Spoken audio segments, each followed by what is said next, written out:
A long time ago, in a galaxy far, far away, Luke Skywalker makes his journey in the classic way.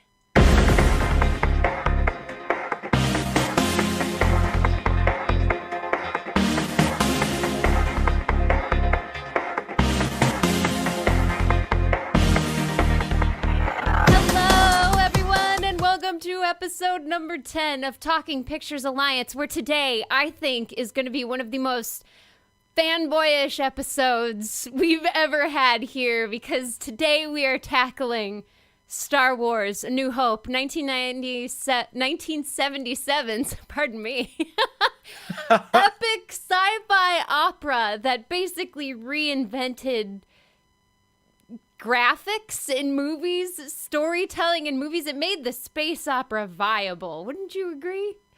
Yeah, absolutely. I think one of the best things that invented was scale, right? I mean, people saw films in a different way after they saw this movie. I mean, even starting with the opening shot. It's crazy. It's beautiful. And of course, you should have watched this movie. If you haven't, why are you listening to this episode? Maybe you're listening to the episode as you watch the movie or before you watch it to kind of get into it. But here's the basic plot. There's a kid. His name is Luke Skywalker. He lives on this backwater desert planet. He farms moisture.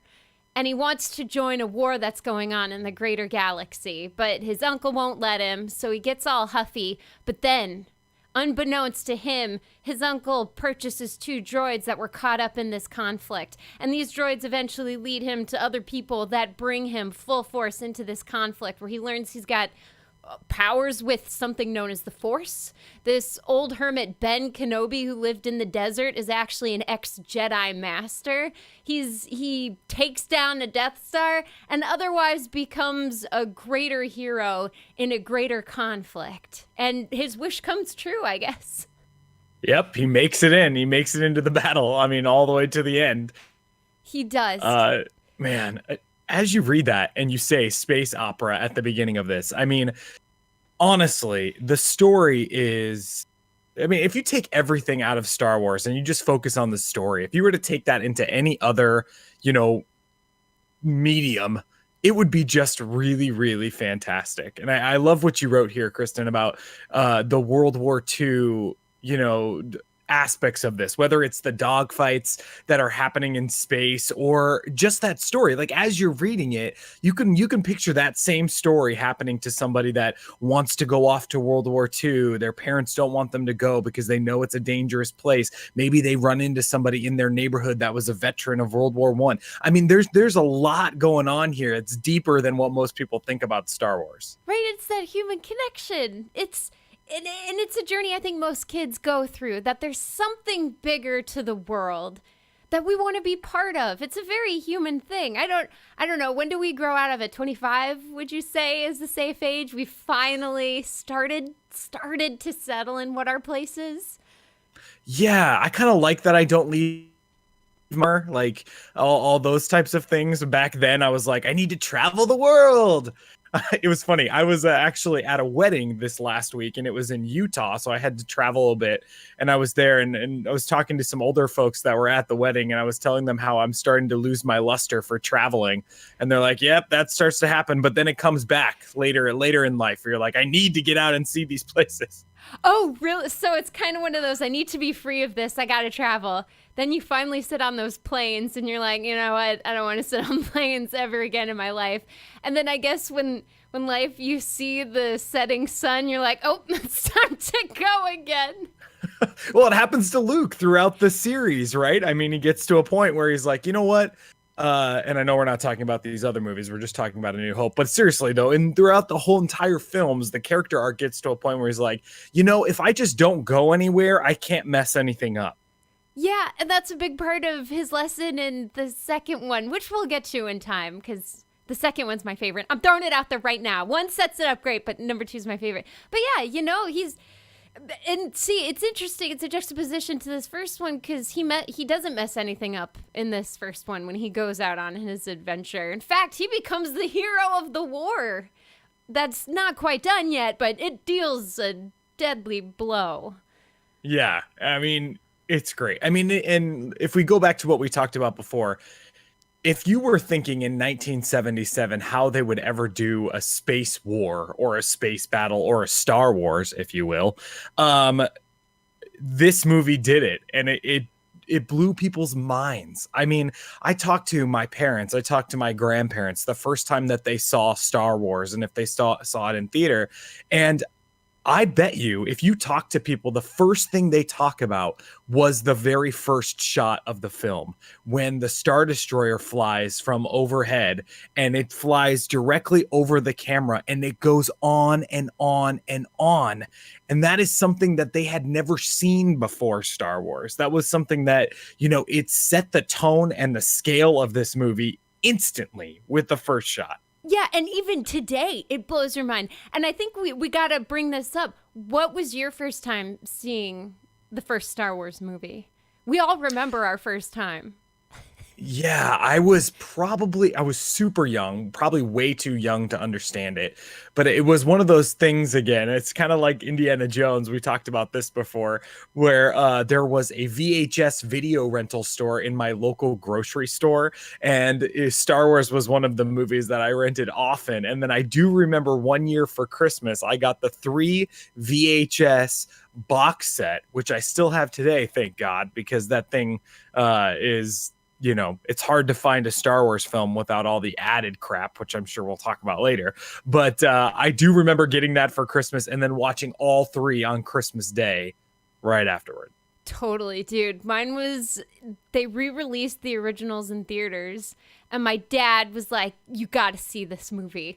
So I was lucky enough that my first experience of the Star Wars movie was in a theater, and the bass was going when the ship is flying overhead, and then when Vader's choking somebody, that bass, you can't really hear it, but you can feel it rumbling, and it just blew little Kristen's mind, and she was never the same. Yeah, it's so good. I remember a similar story to that too when they re-released them in theaters and we went to go see it in the theater too. Oh man, just so good. Yeah, and so I think that kind of leads into sound design. I think it's hard not to find a single thread to follow in this film because we just geek out about it so much, but the sound design. Let's go off of that, right? Because I think it's one of those movies that everyone should experience in a theater for the first time because there are sound effects that unless you have like a bass to really kick it up a notch and really kind of hear that score that John Williams created, it's like missing a whole part of the film. Like when you see Luke for the first time and you hear the melody that's going to carry you through the series, it's so freaking good. Yeah, I think most people will agree with this next statement. I don't think that there is a more iconic film soundtrack or theme than Star Wars. I mean, I think if you played that for 1,000 people, 900 of them would know what it was. I mean, I think it's crazy important in the film industry. I read an article in my research of this film that was talking about how it brought the classical soundtrack back to films. Star Wars did a whole lot. I mean, a whole lot. And John Williams' soundtrack is just beautiful. Yeah, and we really do have a lot to be thankful for because I think synth music, while it's a lot of fun, is kind of like CG in film in that it really doesn't hold up. It really doesn't stand the test of time, if you will. But when you have actual orchestration, you got the strings going, you got the brass going, you can recreate that through the ages and it still touches you in ways synth music can't really do, hence I think why composers, Mozart and stuff, keep living on. Yeah, I was lucky enough when I lived in New York City, I went to the symphony and they did all John Williams tunes. And you could it's just incredible to hear it live, to hear these things. I mean, sometimes in LA, they'll show a movie and they'll play the soundtrack live underneath the film. And it's just incredible. If you ever have a chance to do that, it's just really, really neat. Yeah. Yeah. And I mean, back in the old days, they used to do that too with the silent films. They'd have orchestras playing underneath. And it really is kind of sad. that they don't do that anymore. I mean, financially, I understand it's probably not going to make you too much money if you have to pay an entire orchestra, but that's great to hear that in LA they're still keeping that practice up. Yeah, they do it at the I think they do it at the Grove or the Rose Bowl. They do it at a lot of huge venues, right? And I know recently they did Harry Potter. They do a whole bunch of really cool stuff. Also John Williams, I mean, let's be real. The guy's a genius. Right, he created the soundtrack of the late 70s, early 80s, I think. Yep. So, of all of the songs or all of the sound effects, not just the music, what's your favorite? Well, if you're talking sound effects, the lightsaber, the whole lightsaber, it's hard to believe that that noise didn't exist before. Like they created it for Star Wars. Now it's a sound and the lightsaber activating and then, two lightsabers hitting each other. It's a sound that we hear all the time as geeks. We hear it all over the place and everybody recognizes what that sound is. But I think that as far as music goes, I love, and I think this is only I think it starts in The Empire Strikes Back, but the Han and Leia theme is really good. It sounds similar to Indiana Jones, the Marion and Indy theme, but it's so good. Yeah, well, let's not cut it short. Indiana Jones is basically Han Solo in the 1940s. As an archaeologist. Exactly. On Earth in a very adventurous time period. So what about the TIE fighters? Because I think my favorite sound, what really sold me is when those TIE fighters flew across the screen and that whining sound that went with them they were so amazing. Yeah, I mean, all of the sounds of all the ships and the explosions stuff, and the fact that we're able to suspend belief when it comes to sound in space. Obviously these TIE fighters wouldn't be making any sound, but still, I mean, we love it. We love the sounds. It's so good. Now with this, what's your favorite special effect that happens in the film? And going off of that, do you think the special effects of 77 hold up even today? Oh, that's a good question. I think we're spoiled today. I think we're super spoiled. When these films come out, like if you go out and you watch the new Captain Marvel trailer and you're watching parts of this thing and you're like, wow, if anything, this is going to be visually stunning. I mean, you watch this thing and you're like, holy smokes. In 77, when the lightsaber came out, the people were thinking, how does that even happen? How does that work? Did they go frame by frame and add like this is insane, right? So I think that the respect for the special effects in the film is that maybe will dwindle with time just because we're so spoiled.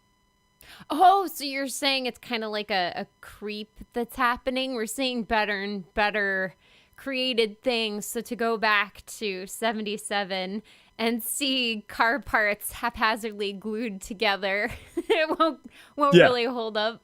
So, and going off of that too, how happy are you that they didn't use a lot of green screen? Because maybe green screen back then was their CG. And I think because the first one didn't use green screen, instead there are lots of matte paintings, it's so much more classic, and I think it's lasted longer because of that. What are your thoughts? Absolutely. Yeah, absolutely. I mean, nowadays with the green screen and the stuff that we use, that filmmakers use, I should say, it actually makes it easier. It's cheaper to have a movie where, you're not on location and you're filming on a green screen and then just put the location in the background, right? I mean, that's why a lot of these films that we see, like Infinity War, for example, the whole scenes of Wakanda are actually filmed in Georgia. Right. So they created it, but then they use tons of green screen and things like that they do to make it happen because it's easier for them to do that. So there is a certain there's a huge level of respect for these filmmakers that, you know, had to shoot on locations, that had to make these things happen with practical effects. I think people that recognize that will always appreciate those types of things in Star Wars. Yeah, totally. And then we have the characters interacting with the props and touching the places that they're in, like they know them. And we even have here, you pulled a quote from it. It's a lived in world. And the whole idea that George Lucas dirtied everything, every prop, every place. And apparently the story goes he would get mad at the cleaning crews for cleaning up the sets too much because he wanted to make this world lived in. How apparent do you feel that is through the film? Oh, so apparent. It's so apparent to us, but imagine in 1977 watching this, and because it's always been said that the only depiction of space, of, you know, this like world of the future, was all clean, like Star Trek. You know, you're on this big shiny clean ship and stuff. And then when Star Wars came out, and this is a quote directly from starwars.com, it says that A New Hope is a lot more grounded in our own reality and the reality of Westerns, and audiences responded to that. I mean, it is, the droids are broken down and gross. You know, you're seeing the you know, the selling of these droids, and the ships are all gross. And then, you know, you see the Empire and they're putting on this like spit shine onto their types of things, but still behind it, it's dirty. And, you know, they're dealing with, you know, a whole bunch of different aspects of economy, right? Like you go to Tatooine and people are poor and, you know, sad, and that's not what people had seen the future being. Or I shouldn't say the future, because technically I guess everybody always says that it's a it's a history, Long time ago kind of a thing. Yeah, so I love that. And I guess speaking to the Western, right, where you're in a frontier kind of a world where everything isn't new and clean, why do you think that speaks to people? If we're going off the idea that this lived-in world helped build a fantastical place that even regular people bought into. I don't know. I think that it grounds it more for people, right? I mean, just like that quote said, if you're looking at a Western, it feels more real. Where in the past, when you were looking at Star Trek, it seemed as though that would never happen. And if it was going to happen, you would never be a part of it or ever see it. And, you know, that type of thing. Where with Star Wars, it feels more like, you know, Tatooine could just be, you know, Phoenix or something like that. You know, it looks like these mountainous areas and people are living there. It's just, it feels more grounded, I think. Yeah, and taking that even further, let's talk about the puppets that we see in Mos Eisley Cantina, because we know that Jim Henson worked with Lucas on this, and Jim Henson is, of course, Muppet fame. And the Muppets are wild, crazy critters with no rhyme or reason. They're very colorful. Earlier versions were a little more adult, but it kind of got toned down, and then eventually we get Sesame Street. But yet here in Star Wars, probably one of the most enjoyable, I would call it a connecting scene, is when we walk into the cantina in Mos Eisley, and it's just this parade of puppets, but they're not too fantastical.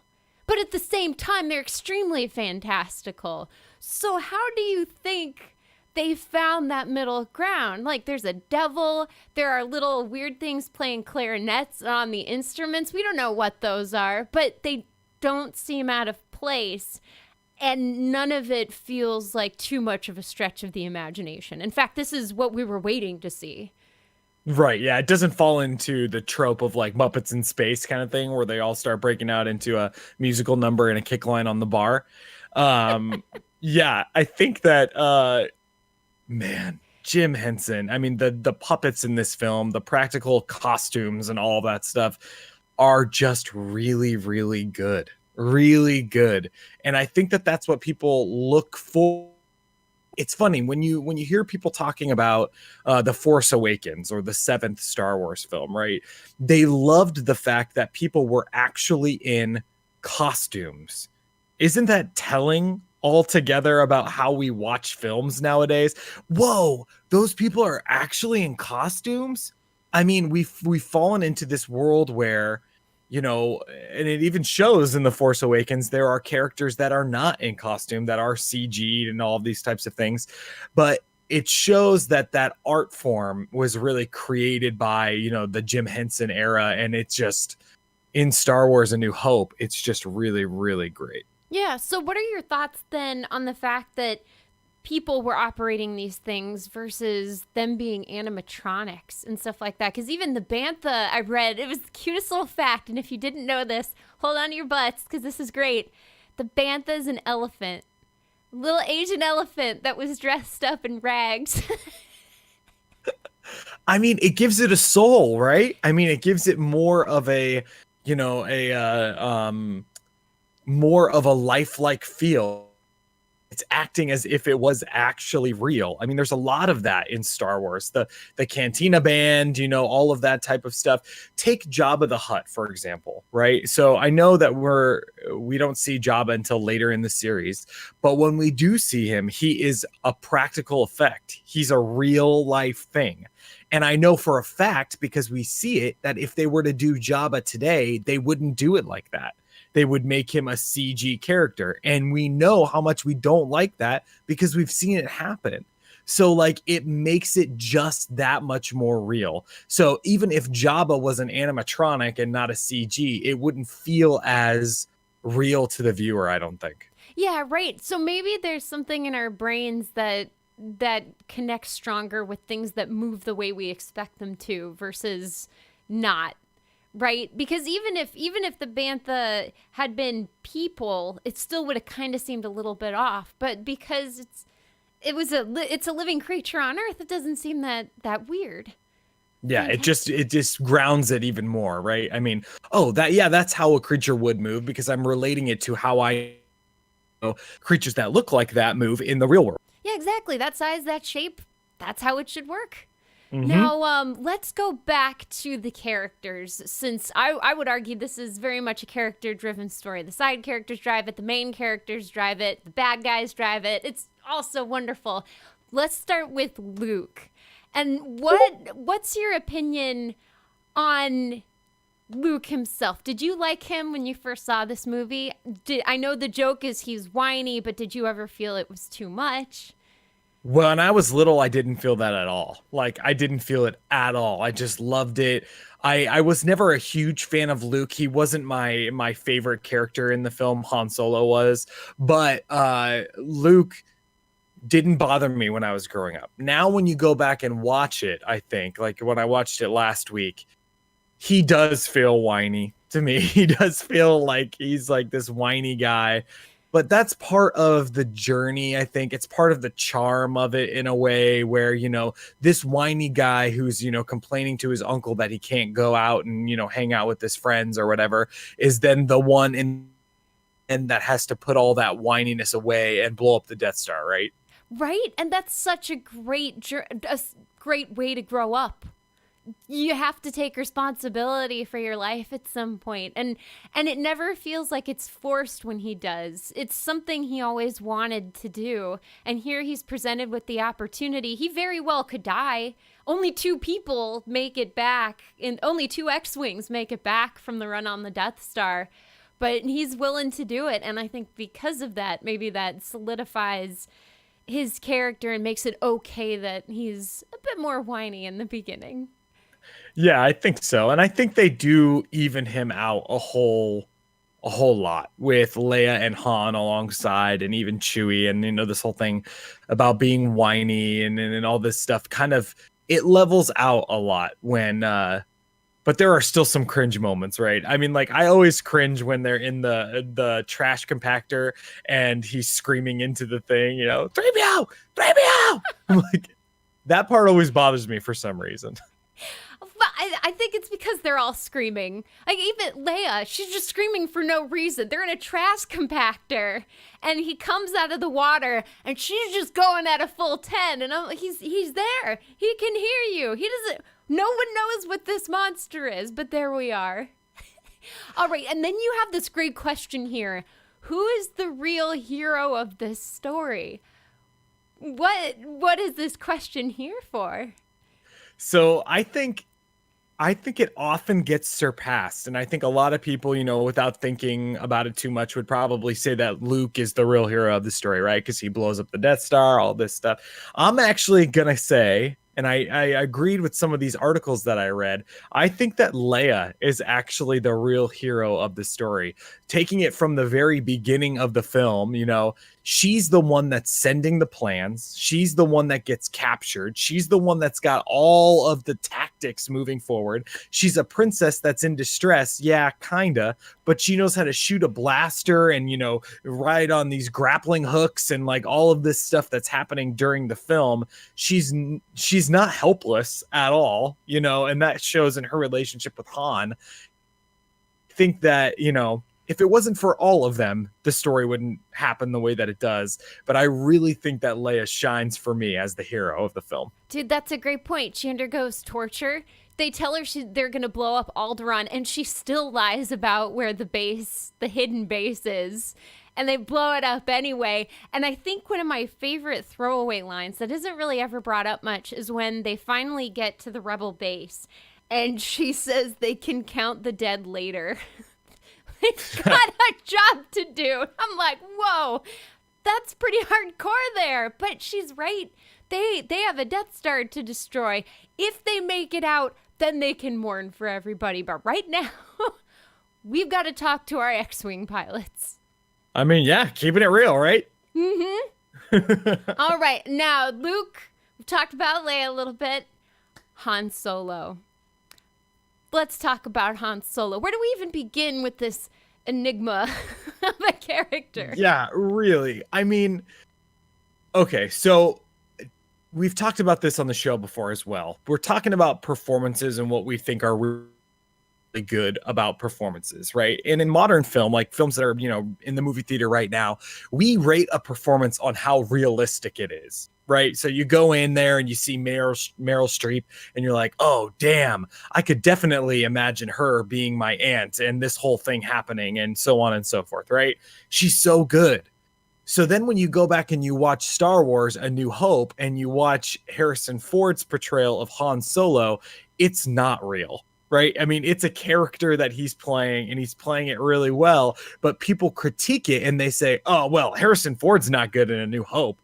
And my argument to that is that it's a different generation. It's a different way of looking at acting and films and everything. We want realism and they wanted, this different feel. I mean, and Han does that for me. And it's probably because I grew up with watching this film so much. But I love his smugness. I love he's a perfect like space piratey kind of feel. I just think he's great. Right? He does. I liked it because he's kind of hickish in a way. He's not really educated. He calls the Force hokey religion.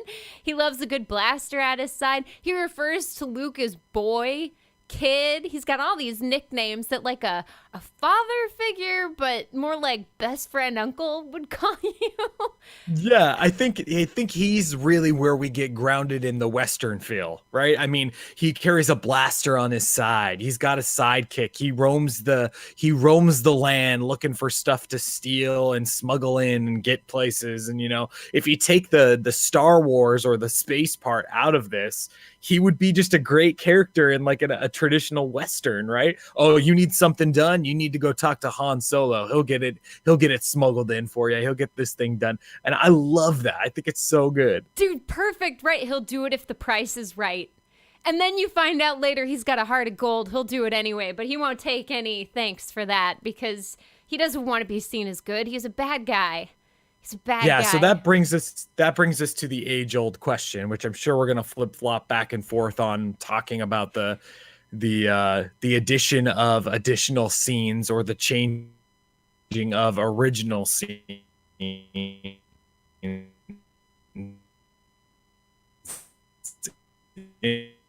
inside. I hate the fact that they changed that he shot Greedo first. I hate it. And this is like a long, super geek conversation about all of this stuff. But because of what you just said, like, because he is that person that is setting, he is his own business, and he is setting up his business to have a certain kind of front. And the fact that he thinks this guy is going to kill him and he wants to be a badass, so he's just going to gun this guy down. I loved it. I loved it. And I'm pissed that they changed it. Yeah. Yeah, and I read, from what I found, it's not because of Lucas. It's because the MPAA was going to rate it PG-13. So as the story goes, they strong-armed Lucas into making that happen. And that's why. And up yours, MPAA, because why would I want a super cool character shooting second? That doesn't make any sense. Greedo's a bad guy. Han is in a bad line of business. Doesn't matter. Yeah, it makes him less badass. I have nothing but emotion for this. I have no words. Yeah, it makes him way less badass when that happens. Like, he's defending himself against this, and I just loved it from the beginning. I think it set his character up better. We could literally talk about that one scene all day, I know. But after that, I mean, Han is just awesome, right? I mean, he gloats, he's full of himself. He's got this whole, relationship with Leia thing that's just, weird and great and uncomfortable, and you don't really know what's going on. It's very, very good.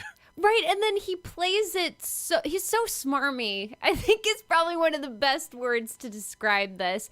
And maybe it's the fact that he is egotistical is what's so great, is because he's up against Luke, who's not egotistical. Luke is not sure of who he is or his place in the universe, galaxy.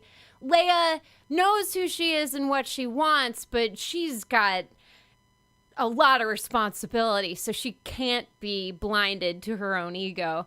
And Chewie's just, a walking pet horse, if you will, if we go with Han being the cowboy. And here he is, enjoying it, even though he says he hates it. And through him, I guess we find the comedy of it all. We find the excitement and the lifeblood, as it were. Yeah, absolutely. So moving on from Han, I mean, Chewie's a side character who's great, but I think maybe we should move into C-3PO and R2-D2 and their relationship with one another. Did you enjoy these two?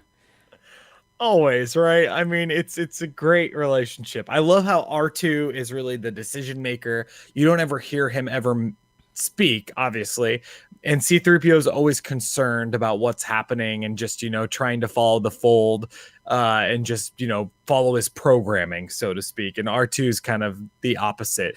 There's a lot of, and you talked about this at the beginning, there's a lot of fate involved in this, right? I mean, Luke Skywalker is on this planet. He happens to be, which we don't know at this moment, Darth Vader's son, right?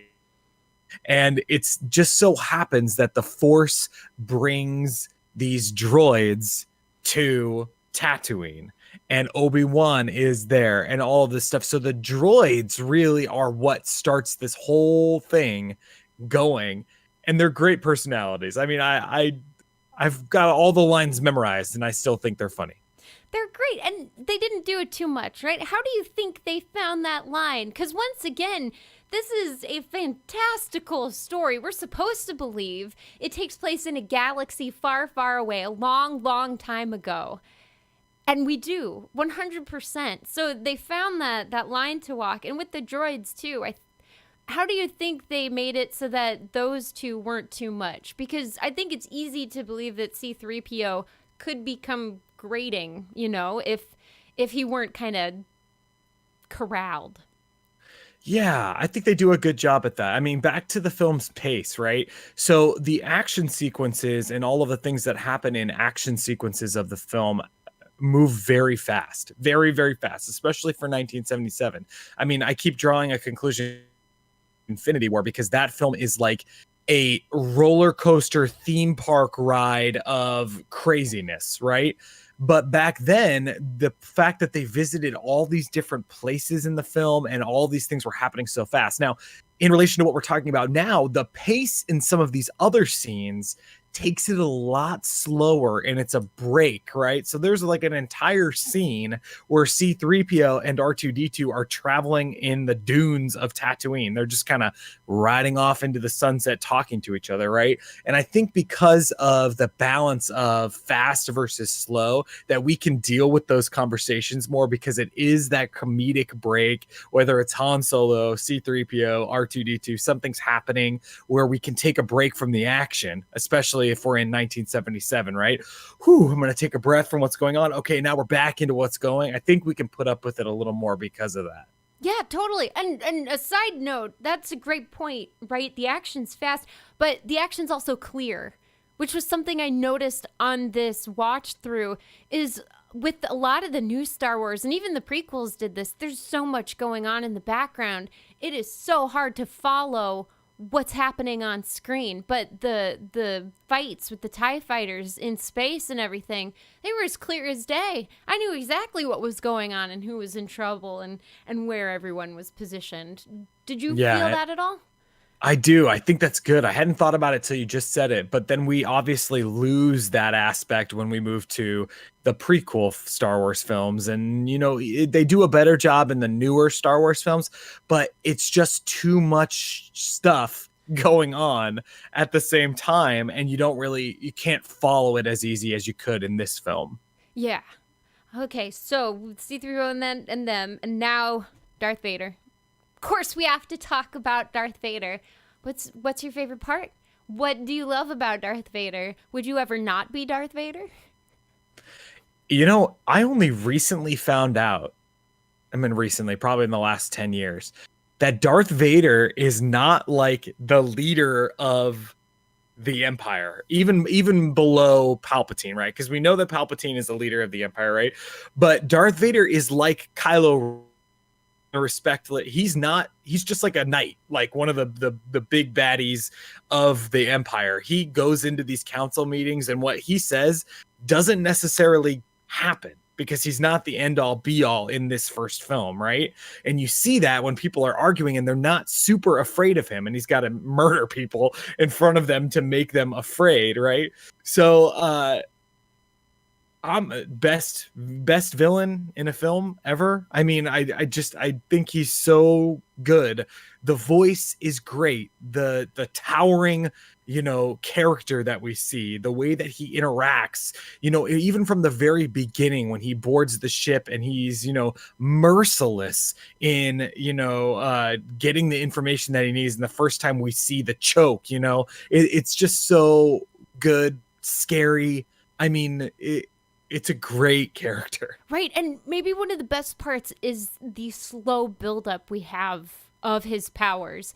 Because the first time we see him, he is this blinding darkness in this super white ship. So there is all attention on this guy who's at least a head and a half taller than any of the stormtroopers around him. And he picks a man up with a single arm. And we all know how hard that is because we've all tried it before. It just doesn't work. So clearly he's a strong guy. And then next time we see him, we get some rumblings of the Force. Obi-Wan's kind of introduced this idea that there's more to the universe than what we can see. And then Vader coming in and choking a guy. Not quite killing him, but there's something there. You can feel it. And then eventually the lightsaber duel. The lightsaber duel between Obi-Wan and Vader to kind of really hint at the broader picture. Yeah, and I love it. I love the original lightsaber duel between Vader and Obi-Wan. I love it because it's just two old guys that are fighting with these lightsabers, right? And people watch, you know, lightsaber battles in the more recent Star Wars movies, and they're like, that's how it should be done. It's faster, it's crazier. And then you go back and watch A New Hope, and it's so slow and meticulous. I liked it better when it was that classic two knights fight each other kind of feel. You know what I'm saying? Like, it was these two knights just dueling it out on the battleground, and the rest of the battle is just circled around them as these two champions fight each other, and it's slow and they're trying so hard, and they're talking to each other while they battle. I loved it. Right, and it's two people that had worked to avoid each other for the past how many years, and suddenly they're forced together again because they probably both knew one of them would die in this final confrontation. It's just how this would have to work out. And you're right, the fact that everyone drops what they're doing, the stormtroopers drop what they're doing to watch. When was the last time anybody saw a Jedi battle? Because the Jedi apparently have long since been extinct. And here, Vader, did anyone know Vader had a lightsaber? Because I certainly didn't know. Yeah, I mean, I wish I could remember the first time, like the feeling I had the first time I saw a lightsaber. It was so young. I mean, I don't remember my life without Star Wars in it. Is that crazy? Like, I don't remember not knowing Darth Vader was Luke's father. I don't remember that. I never found that out. Obviously I found it out, but I'm saying, like, there wasn't a moment like, oh, dang, I didn't have that moment. Did you? There in the theater, yeah, because I had been pretty blind to Star Wars until Dad took us to the theater. And they released them, I think, a month in between each other. So we saw the first one, and then I had to wait what felt like forever to see the second one. And the father thing didn't blow my mind as much as Yoda's face looking up at Luke taking off in his X-Wing and him saying there is another. And really, oh my God, my world came crashing down in that moment. The reds on Yoda's face as it still gives me chills when I think about it.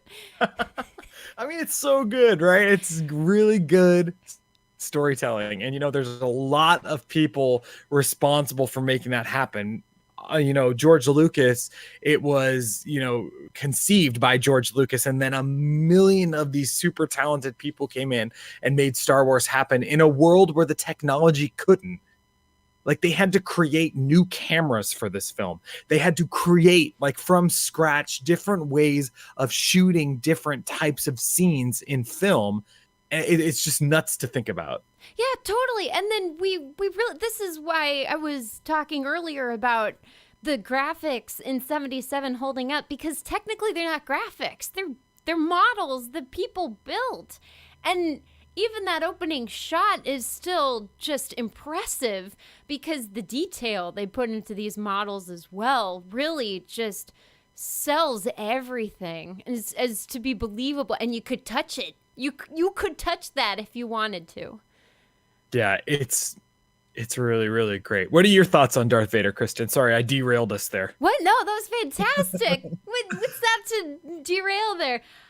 Vader was amazing. I mean, but Vader's everything I'm not, right? Super tall, super strong, gifted with the Force. It's the exact opposite. Super deep James Earl Jones voice. God, his voice is so good. It's really so good. It's so amazing. And this, of course, is fantastic because if you ever want to see James Earl Jones in his earlier roles, watch Conan the Barbarian. Please watch Conan the Barbarian, because his voice on his body with those bangs, that wig in Conan, it's too good. God, I haven't watched that in forever. Kyle probably watches it once a month. Just puts it on, and I'm like, oh man, I can't do this again.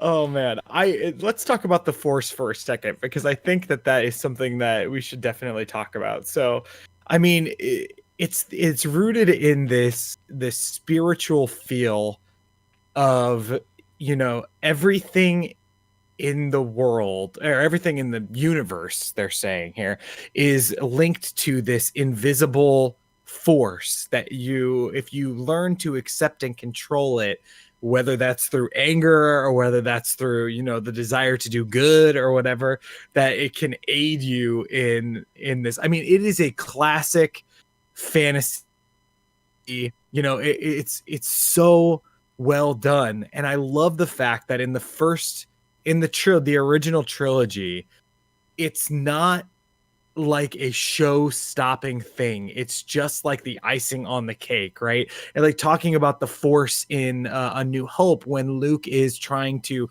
lightsaber block the target practice on the Millennium Falcon, he's not taking that thing and smashing it in the air with the Force and, taking the Millennium Falcon and picking it up and throwing it, doing all this stuff like we see in some of the prequel stuff that happens.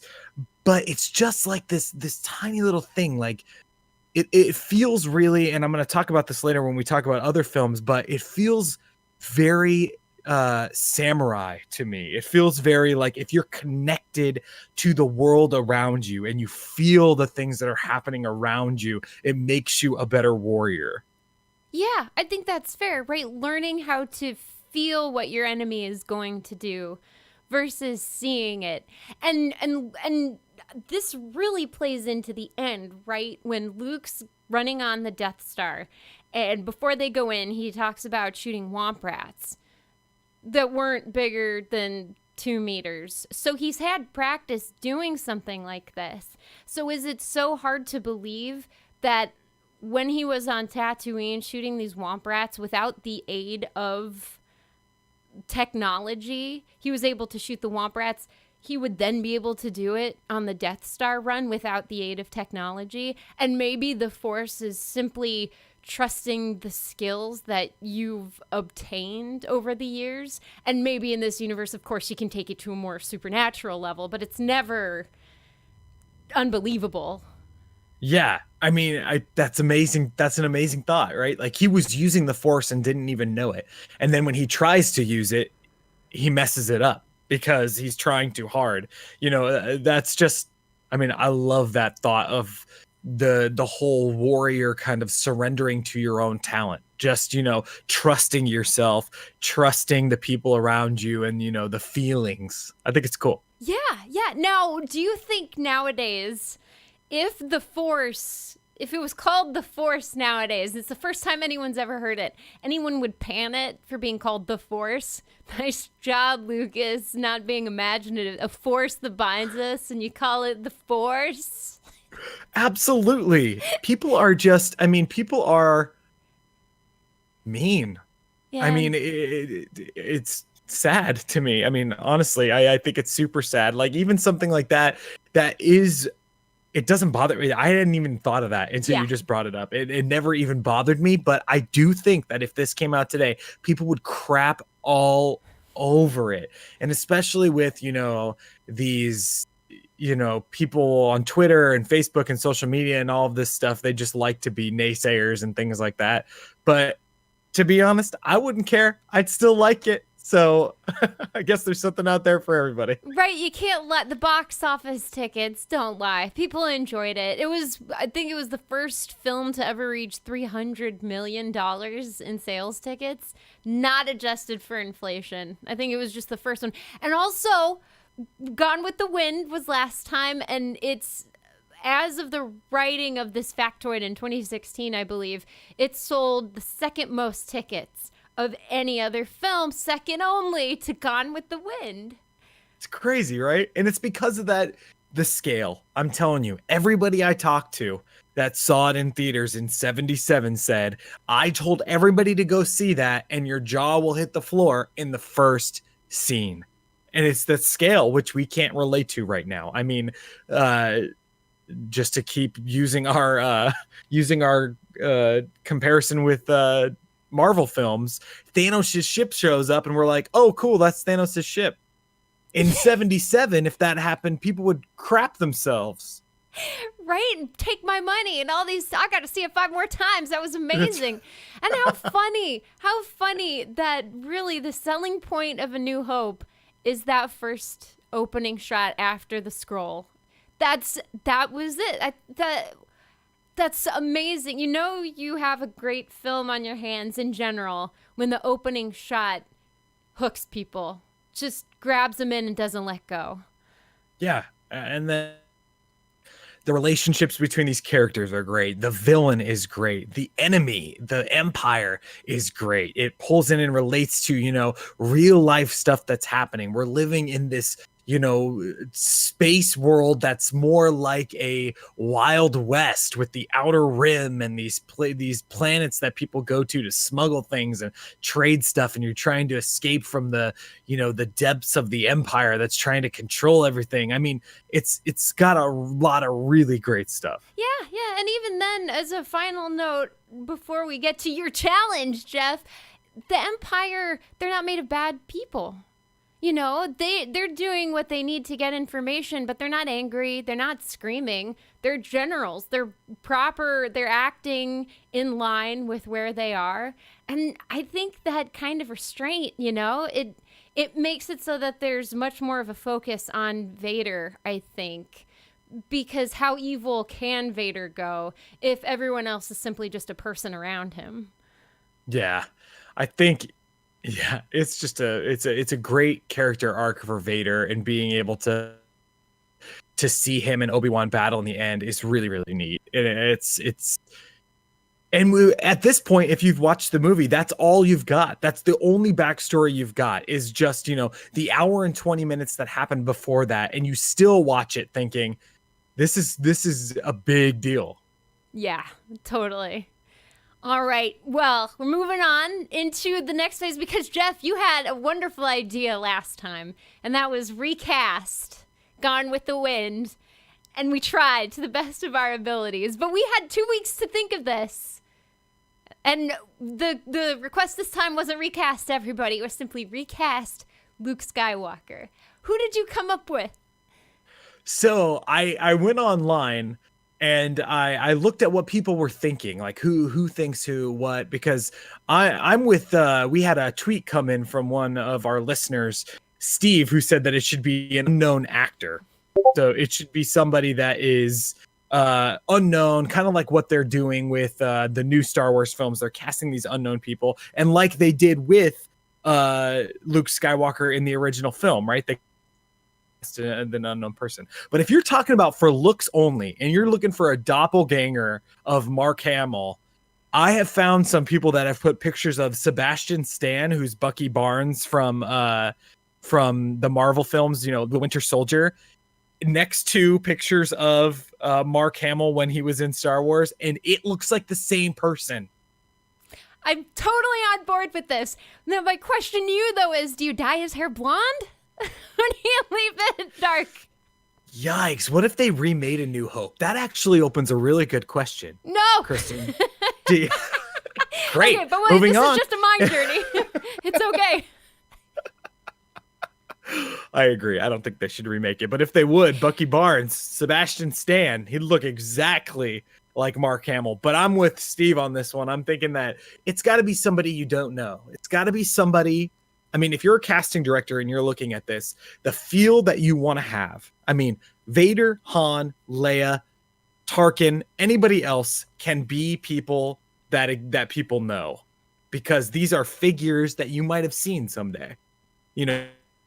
Walking down the street and you see, the senator, like that's the real thing that could happen to you. But Luke is in exile. He's way out and he's a nobody. And I think that if I was casting this, I would want a nobody. I really would want that whole Daisy Ridley feel. Like, who the hell is this? Like, it's a nobody that lives on a planet really far away, and you just got to find a kick-ass actor to pull it off.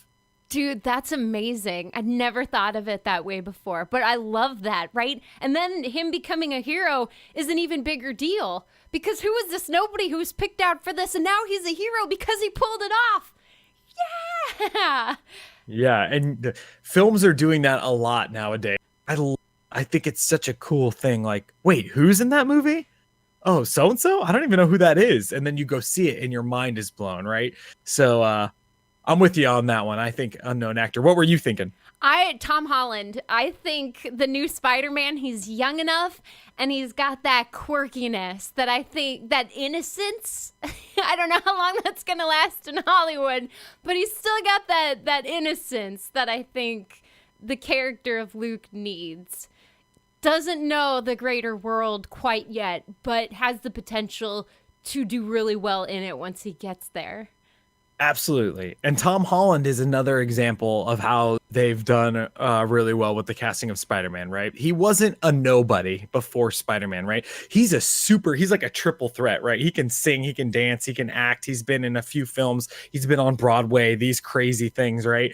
But for the most part, this geek culture, the world that we live in, we had no idea who Tom Holland was, right? So if I'm a casting director, I'm saying, yeah, he's just a dude in high school. It's just a dude in high school that just happens to get these powers from. And then just compounding this even more, right? Tony Stark, Robert Downey Jr., Tony Stark is somebody that we know, right? This is a guy we've seen on TV. We've seen this dude. Oh, this guy's so full of himself. He's crazy. He's a good looking dude. He's doing all this stuff. He's a rich millionaire, bazillion. He's probably on, lifestyles of the rich and famous. So you can cast Robert Downey Jr. as that role. Anyway, I could talk about this for a million days, but Tom Holland, I think, is going to get a lot of work after Spider-Man. And why not redo Star Wars and put Tom Holland in it? Exactly. Dude, I love this whole casting theory. We'll have to do like a casting theory couch because I never even considered that. But you're absolutely right. Blowing my mind. All right, so Jeff, you're Jedi or Sith, or are you neutral? You got the powers of the Force. Which way do you go? Oh man! First of all, do we think that Han has anything to do with the Force? No. Do we think? No, I don't think he feels it. Yeah. So I'm gonna say I'm neutral. I like that whole hokey religions kind of thing when it comes to the Star Wars universe, right? So I'm gonna go with neutral, but if I had to choose, I would definitely be a light side guy. I would be probably more like Finn or something like that, that wants to feel the Force, that wants to understand what's happening but probably can't. But you know what? Screw it. I'm still gonna try. That's fantastic. I'm Sith all the way, mostly because of the video games. The powers are so much better on the Sith side.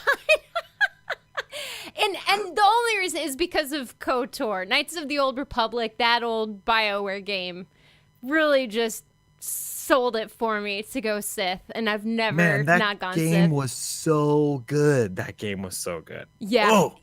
Yeah, and it was good because it didn't matter whether you went light side or dark side. Both endings felt amazing.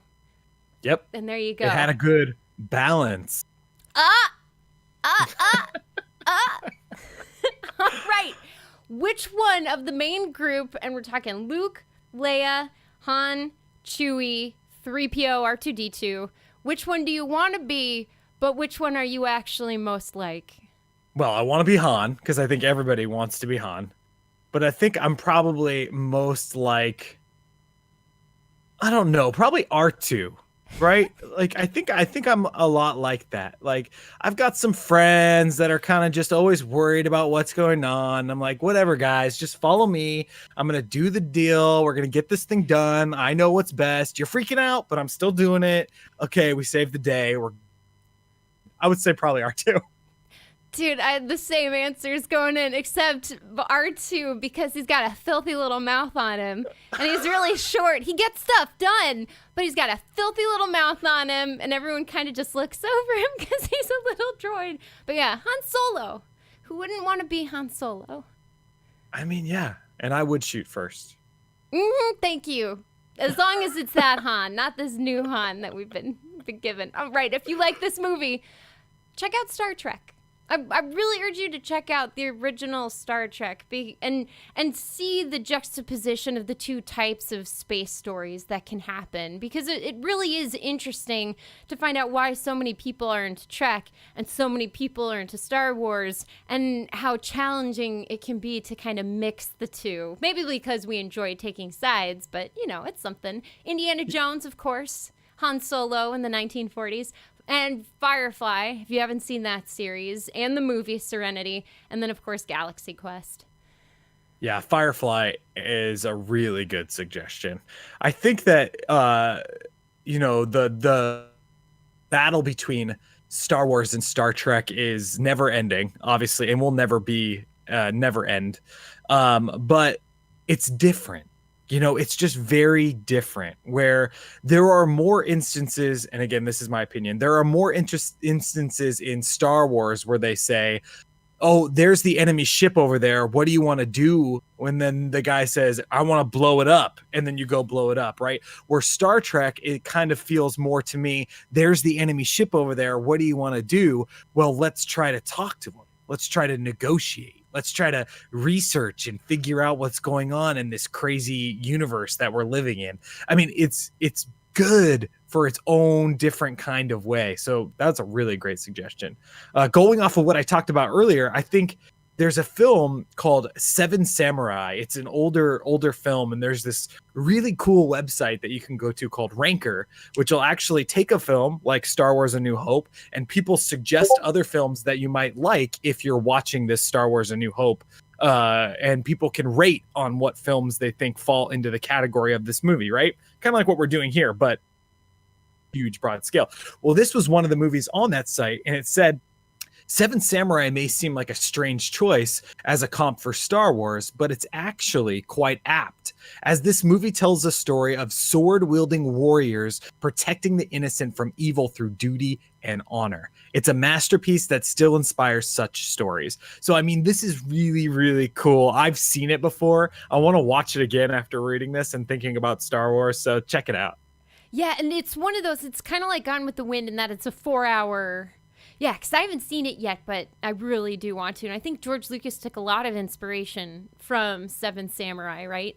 Yeah, it's very long. But, you know, it's one of those movies you can definitely power through. Once you get halfway through, you're like, well, I might as well finish this. I'm 3 hours in. Exactly. And it's one of those movies, too, where you're like, wow, this is about something I wasn't expecting at all. I'm really interested in seeing where this goes and what happens. Absolutely. Okay, Jeff, test of time. I mean, this came out in 1977. Can we safely say A New Hope will live on? Well, yeah. I mean, there are the obvious reasons, right? Purchasing Lucasfilm, all of these things, and how Star Wars is never ending. I think they have like 40 movies scheduled for the next eternity. So it's something that people will always be going back to. Now, as far as film goes, like actual film, my thought is absolutely it will stand the test of time for some of the same reasons that we talked about Gone with the Wind standing the test of time, right? I mean, this is a museum of science fiction film. It's got the first time you ever seen that speed, the story, the effects that are happening in this. We talked about the puppets, the relationships of the characters, the performances, and just the pure fantasy of it all. Filmmakers are going to be studying this forever just to try to replicate what it did. Yeah, and maybe try to recreate the heart of it. Because, you know, it was a scrappy film from a backwater planet that somehow became the hero of science fiction. That's right. No, that's true. It's cheesy, but true. Mm-hmm. Wipe out a little tear here. All right, but we're going into October.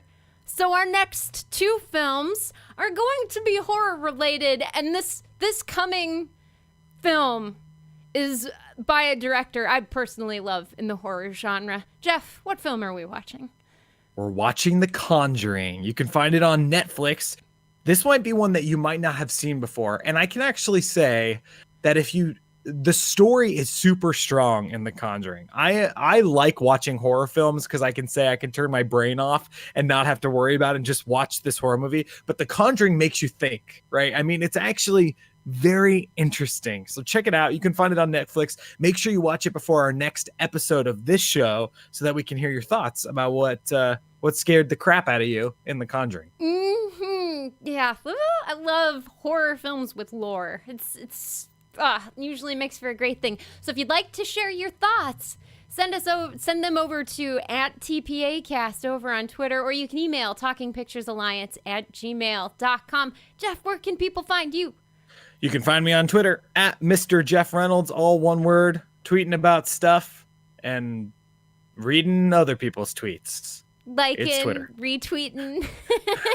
I'm liking, I'm retweeting, I'm tweeting. It's fun. It's good. It's the life, you know? If you're looking for me, you can find me @_Kristen Ashton_ Twitter, Twitch, and Instagram. And as for the show, You can find us right here on twitch.tv/Dream Destroyer every other Sunday for more movie madness. We're back October 7th with The Conjuring, so be sure to watch it over on Netflix. And if you'd like to support this podcast, head on over to patreon.com/TPAcast. And Jeff, any final words? I got a bad feeling about this.